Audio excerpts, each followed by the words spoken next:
ஸ்ரீராமர் சீதா தேவியை ராவணனின் பிடியில் இருந்து மீட்க கடலை கடக்கத் தயார் செய்தபோது அவர் குரங்குகள் மற்றும் கரடிகளின் படையை அழைத்தார். பரந்த கடல் ஒரு தடையாக நின்றது. பெருமையுடன் கர்ஜித்தது. ஆனால் இறைவனின் சித்தம் அலைகளை விட வலிமையானதாக இருந்தது. ஒரு பாலம் கட்டுங்கள் என்று அவர் உத்தரவிட்டார். அது நம்மை இலங்கைக்கு அழைத்துச் செல்லட்டும். அதன்படி வலிமையான வானர வீரர்கள் மலைகளைத் தூக்கி கடலில் எறிந்தனர்.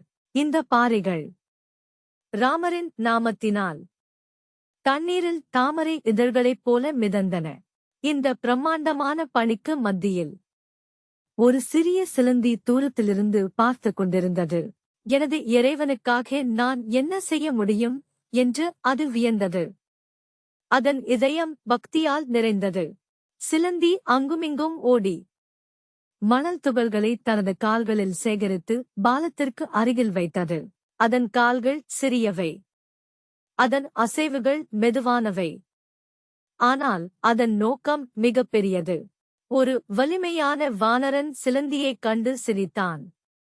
சிறிய உயிரினமே, நீ என்ன செய்கிறாய்? அவன் சிலந்தியை ஒரு பக்கமாகத் தள்ளிவிட்டான். இதனால் தற்செயலாக அதற்கு காயம் ஏற்பட்டது. ஆனால் ஸ்ரீராமர் எல்லாவற்றையும் பார்த்தார். அவர் வானரங்களை நிறுத்தி சிலந்தியை அணுகினார். என் அன்பு நண்பரே என்று அவர் கூறினார். உன்னுடைய சமர்ப்பணம் அனுமன் தூக்கி வந்த மலைகளைப் போலவே எனக்கு மதிப்புமிக்கது. இறைவன் நமது சமர்ப்பணத்தின் எடையை கணக்கிடுவதில்லை, அதற்குப் பின்னால் உள்ள அன்பையே அவர் அளவிடுகிறார் என்பதை இந்த கதை கற்பிக்கிறது.